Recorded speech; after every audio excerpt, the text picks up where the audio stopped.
Salut à tous, c'est parti pour le débrief de la deuxième journée de Ligue des Champions. On va analyser les résultats, la façon dont les équipes ont joué. C'est parti.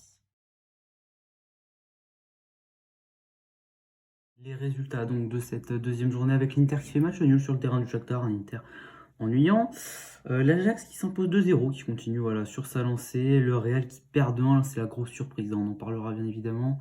L'Atlético qui s'impose 2-1 contre l'AC Milan avec début de Griezmann et Suarez au bout du temps additionnel, un match sympa. Dortmund qui s'impose 1-0, Paris qui s'impose 2-0 contre City. Liverpool facile, 5-1 contre Porto. Bruges, petite surprise aussi là qui fait 2-1 contre Leipzig. Bruges vraiment intéressant, deuxième du groupe devant Manchester City. L'Atalanta qui s'impose 1-0 contre les Young Boys. Le Zenit 4-0 contre Malmö. Séville qui fait un partout contre Wolfsburg. Lille qui perd 2-1 contre Salzbourg. On va reparler ça aussi. Le Bayern qui s'impose 5-0 à Kiev avec un très grand Lewandowski. Et puis le Barça qui perd 3-0 aussi. La Juve qui surprend Chelsea à domicile. 1-0 et puis Man United qui s'impose 2-1 avec un grand De Gea en train de se réveiller. Ronaldo évidemment à la dernière minute qui a marqué et qui libère United qui donc connaît sa première victoire en Ligue des Champions. La grosse surprise, donc il y en a deux, mais tout d'abord le Barça quand même qui perd 3-0 contre Benfica. Le Barça, c'est une catastrophe. Mais la surprise de cette journée de Ligue des Champions, c'est le Real qui perd à domicile 2-1 contre le Sheriff Tiraspol. Donc le Sheriff Tiraspol, jeune équipe moldave qui connaît là sa première participation en Ligue des Champions, alors que le Real, c'est le roi de cette compétition. 13 victoires, bien évidemment.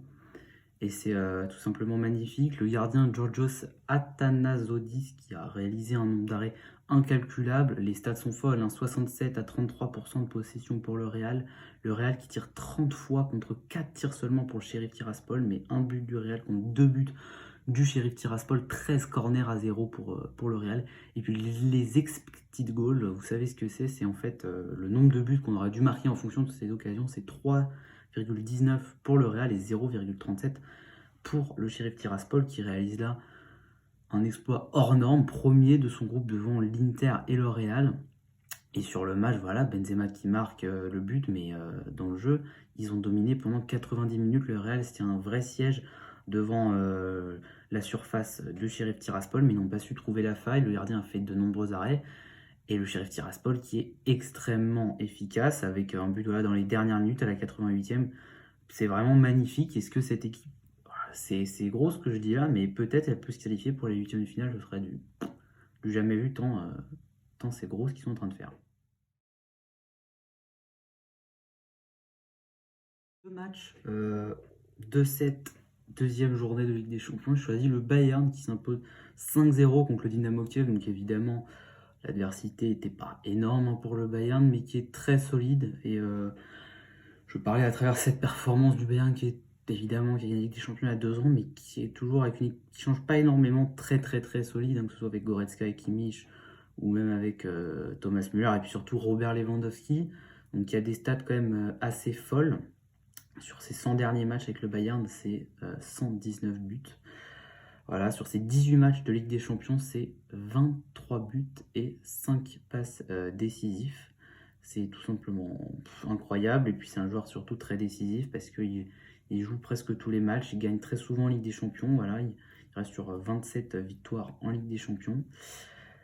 C'est incroyable ce qu'il est en train de faire. Et puis voilà, il marche sur le domaine des buteurs, même si il y a Benzema, Haaland, on connaît, mais c'est un joueur qui n'aura certainement jamais le Ballon d'Or, alors que l'année 2020, donc l'année du Covid, il aurait dû l'avoir, mais le Ballon d'Or, je vous rappelle, a été annulé. Donc en tout cas, le Bayern qui est premier de son groupe, facile, mon groupe quand même avec le Barça, mais le Barça n'est pas au niveau, donc le Bayern facile, ils vont être au rendez-vous, ils sont très solides, 3-0, 5-0, 8 buts en 2 matchs, 0 but pris.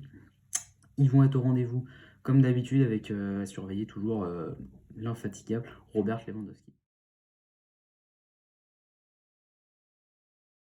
Le joueur de cette journée, alors j'aurais pu en choisir plusieurs, notamment le gardien du Sheriff Tiraspol, on en a déjà parlé, donc j'ai choisi Karim Adeyemi, c'est un nom que vous ne connaissez sûrement pas.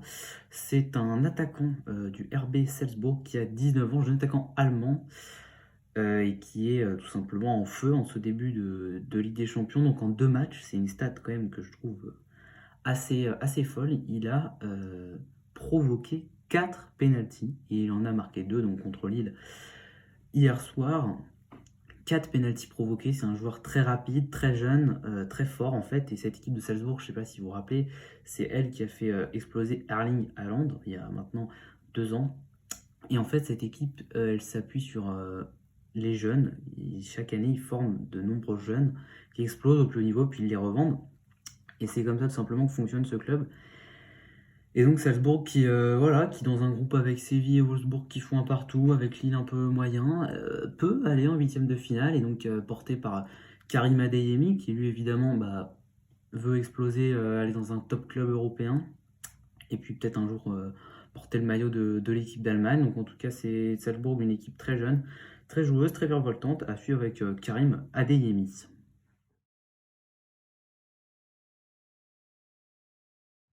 Le PSG, donc aussi un énorme match entre le finaliste et le demi-finaliste de la dernière campagne de Ligue des Champions, PSG Manchester City au Parc des Princes, dans une ambiance totalement survoltée, en feu, les chants magnifiques, l'ambiance, enfin tout. Et donc ce match qui, d'un point de vue du côté du PSG, j'ai trouvé bon dans l'envie, que ce soit l'état d'esprit de certains joueurs comme Neymar et Mbappé qui sont beaucoup revenus défendre.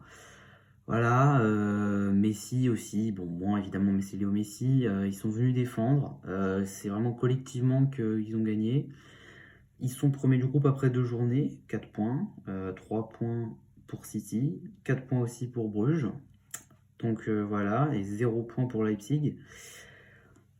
Prochain match voilà, contre Leipzig au Parc des Princes. Voilà, donc Paris qui a été bon. Pochettino qui avec son 4-3-3 a su régler des choses quand même, avec un 4-3-3 au milieu que j'ai trouvé fort.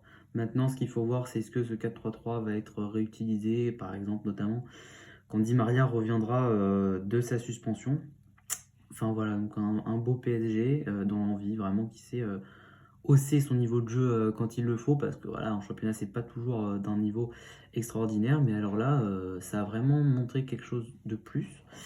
Voilà, tous, hein, la défense centrale très solide, hein, Kimpembe, Marquinhos. Marquinhos, c'est un truc de fou, le voir avec le brassard, et à ce niveau-là, c'est le vrai patron hein, défensivement du PSG. Et puis à côté, Kimpembe qui est dans l'envie, il donne beaucoup, il court beaucoup, il défend, et ça fait vraiment plaisir. Les latéraux qui ont fait un bon match, hein. Hakim Nuno Mendes qui, voilà, c'est risqué de mettre 2 latéraux très offensifs, mais avec dans l'axe une belle sécurité, comme l'a dit. Au milieu, Gay et Herrera, c'est équilibré parce que Gay court énormément et récupère beaucoup de ballons et bon techniquement. Herrera court beaucoup, moins bon techniquement. Et puis Verratti, bon, alors il peut jouer qu'une mi-temps, mais s'il joue une mi-temps à ce niveau-là, il faut le faire jouer.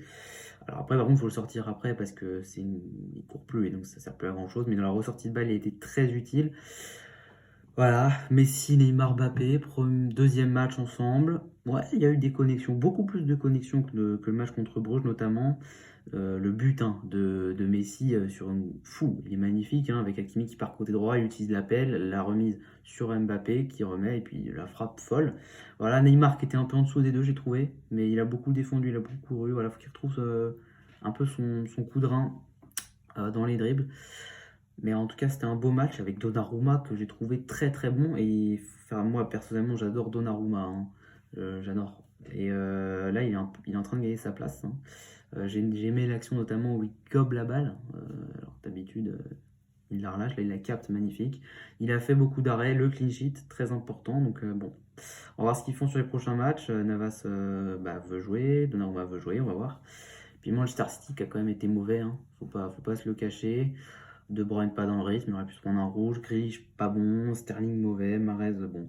Après, ils ont eu une grosse possession, ils ont fait siège devant le PSG, devant la surface du PSG. Voilà, c'était très très fort, mais Paris a tenu et c'est vraiment un très bon match. Donc voilà, prochaine journée de Ligue des Champions le 19 octobre à suivre. Donc voilà, j'espère que cette vidéo vous aura plu. N'hésitez pas à vous abonner, à liker la vidéo et à bientôt.